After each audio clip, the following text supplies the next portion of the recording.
Hi, I'm Neil with 21st Century Equipment. Today we're going to be looking at this John Deere 1025R TLB, or Tractor Loader Backhoe. This backhoe comes factory equipped on this John Deere 1025R. But don't worry, if you need a backhoe attachment, we can install it after the fact on a tractor you already own or on a different model. If you've got trenches to dig or holes to dig, this TLB is the right attachment for you. I don't know about you, but I can only dig so much. This backhoe takes all the work out of it. This unit gets it done, able to dig nearly 6 feet deep and do it quickly and easily. We're going to show you how easy it is to operate this backhoe attachment. The backhoe attachment on these 1025Rs is active when the engine's running. In a minute, I'm going to start the tractor. You're going to hear me kind of yelling over the sound of the engine, but we'll show you step by step how easy it is to operate.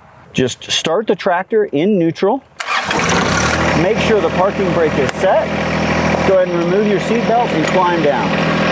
I'm going to come around to these controls right here, which control my stabilizer arms. The stabilizer arms just help keep the tractor in place while we're doing that heavy digging. I'm going to come around to these controls.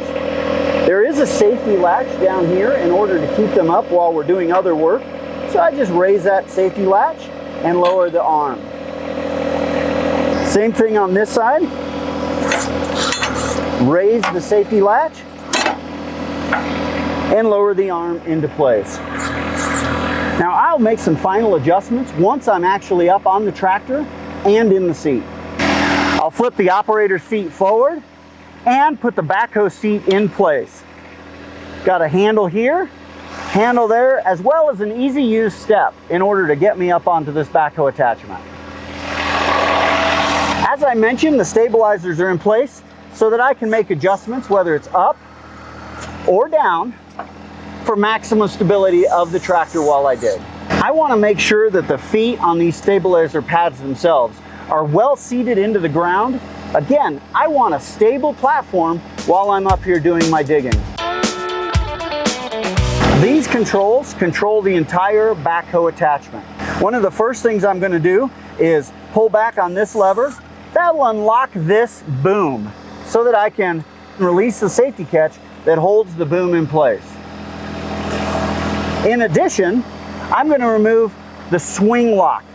Again, this just keeps this in place while I'm doing other tasks with my tractor. Doesn't let anything move around.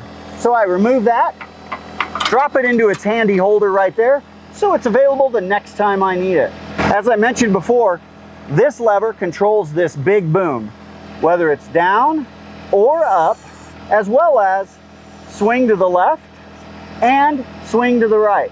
My right hand is going to control the outer part of this backhoe attachment, as well.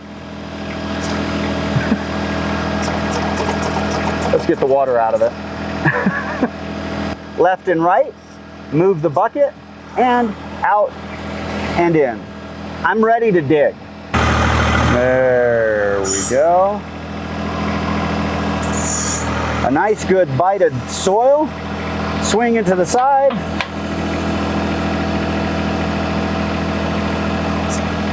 Dump it out, and I'm well on my way to completing my digging project.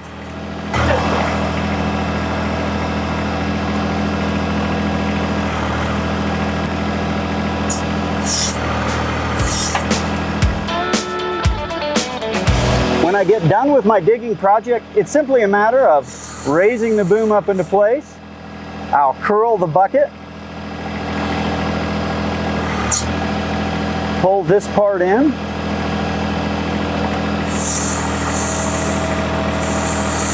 bring the boom back into place, put my boom lock back into place, locks this whole attachment into place as well. Now I'm going to pull out my swing safety switch, slip it down in there, and just wiggle a little bit to get it lined up and into place. Once this is all in place, I'm safe to go ahead and climb off this tractor, use my handles, climb down off the backhoe, From this side, raise this stabilizer into place. And around to the other side, raise this stabilizer into place. Now this tractor is ready to go back to being a regular tractor with a loader on the front. The John Deere backhoe attachment is easy to use, easier than a shovel and a pick, that's for sure. Come by your local 21st Century Equipment to check out the full line of John Deere backhoe attachments. We want to get you in the seat so you can see how easy it is to operate this attachment.